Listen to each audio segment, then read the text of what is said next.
নমস্কার, আপনাদের সকলকে আমার একটা নতুন ভিডিওতে স্বাগত জানাচ্ছি। আজকে ভিডিওটি হতে চলেছে খুব ইনফরমেটিভ একটি ভিডিও। আজকে ভিডিও আলোচনার টপিক যে দুটি ব্যাপার নিয়ে আপনারা এখন স্টাফ নার্স গ্রেড 2 যারা প্রিপারেশন নিচ্ছেন তারা সব থেকে কনফিউশনের মধ্যে রয়েছেন। সেই দুটি ব্যাপার হচ্ছে, প্রথমটি হচ্ছে ইন্টারভিউ হবে নাকি সিবিটি টেস্ট হবে। কারণ কি প্রচুর সংখ্যক স্টুডেন্ট এখানে ফর্ম ফিল আপ করছেন বা অলরেডি করা হয়ে গেছে। তো সেক্ষেত্রে সকলের কনফিউশনের ব্যাপার হচ্ছে এই একটা। দ্বিতীয় নম্বরে কথা হচ্ছে যে কবে থেকে ইন্টারভিউটা হতে পারে। আর তৃতীয় নম্বরের ব্যাপারটা হচ্ছে সব থেকে ইম্পর্টেন্ট, যে এক্সপিরিয়েন্সটা কবে থেকে কাউন্ট করা হবে। তো আজকে এই ভিডিওর মাধ্যমে আমি কিন্তু এই সমস্ত প্রশ্নগুলিরই উত্তরগুলি ক্লিয়ারভাবে দেওয়ার চেষ্টা করব। আগেও অলরেডি এই রিলেটেড ভিডিও আছে, তবে এই রিলেটেড কয়েকটি কমেন্ট পেয়েছি বলে আবারও এই ভিডিওটা করলাম, যে ঠিক আছে এইটা সম্বন্ধে কিছু বলা রয়েছে কিনা না এই নোটিশে, সেটাও বলে দেবো সিবিটি সম্বন্ধে। তা বলি, এক্ষেত্রে একটা কথা বলে রাখি, বিগত বছরগুলিতে কিন্তু ইন্টারভিউর ওপরেই কিন্তু নেওয়া হয়েছিল। আর এক্ষেত্রে এইবারের যে নোটিফিকেশনটি দেওয়া হয়েছিল সেই নোটিফিকেশনটিতে সিবিটি সম্বন্ধে বলা রয়েছে কিনা না সেটি সম্বন্ধেও জানবো। তবে এক্ষেত্রে মার্কস ডিস্ট্রিবিউশনটা একটু তার আগে দেখে নিই।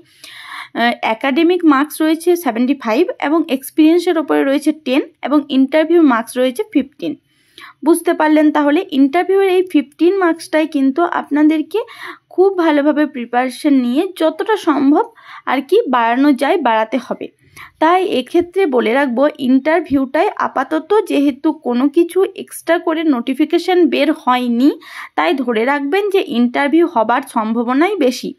তবে এক্ষেত্রে বলে রাখি, সিবিটি টেস্ট যে একেবারেই 100% শিওর হবে না তা কিন্তু কোথাও বলা নেই। কারণ কি, ওই যে নোটিফিকেশনটির আরেকটা ফেজে আমি আপনাদেরকে নিয়ে যাব, সেখানে বলা রয়েছে, তো এখানে বলা রয়েছে the board May decide to hold written exam or computer based test at any subsequent stage of the recruitment process for either short listing of the candidates for interview or for the preparation of the overall performance list। অর্থাৎ এখানে কিন্তু CBT test কিংবা examination এই কথাটাকে একেবারেই যে ফেলে দেওয়ার মতো কথা যে কোনোভাবেই হতে পারে না তা কিন্তু নয়। এখানে অলরেডি উল্লেখ করা রয়েছে যে হলেও হতে পারে। তবে যদি হয়, যেহেতু আপনাদেরকে এখনো পর্যন্ত কোনো কিছু নোটিফিকেশন দেওয়া হয়নি এই ব্যাপারে যে ইন্টারভিউ হবে নাকি সিবিটি টেস্ট হবে, তাই আপনারা আপাতত ধরে রাখুন যে সম্ভবত আপনাদের ইন্টারভিউটাই হবে। কারণ কি, যদি পরবর্তী ক্ষেত্রে চেঞ্জ হয় তাহলে অবশ্যই আপনাদেরকে কিন্তু নোটিফিকেশন দেওয়া হবে। তবে এক্ষেত্রে বলে রাখি, একেবারেই মাথা থেকে বের করে দেবেন না যে সিবিটি টেস্ট কোনোভাবে সম্ভব নয়, কারণ অলরেডি বলা রয়েছে হতেও পারে। আর এমনি ইন্টারভিউয়ের জন্য খুব ভালোভাবে প্রিপারেশন নিতে থাকুন, যাতে কোনোভাবেও যদি সিবিটি টেস্ট হয়েও থাকে তাহলেও যাতে আপনাদের খুব বেশি সমস্যা না হয়। এবার আসি কবে নাগাদ ইন্টারভিউ হতে পারে।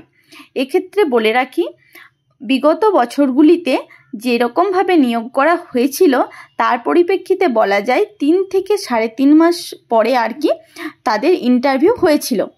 কিন্তু এইবারে যেহেতু এখনো পর্যন্ত ফর্ম ফিল আপ চলছে, তারপরে পরের মাসগুলিতে আবার পুজো আছে, তো সেক্ষেত্রে বলা যায় যে এই সেপ্টেম্বর অক্টোবর মাসে কোনো ধরনের কোনো ইন্টারভিউ না হবার সম্ভাবনাটাই বেশি, হলেও ডিসেম্বর জানুয়ারি করে হবার সম্ভাবনাটা খুব বেশি।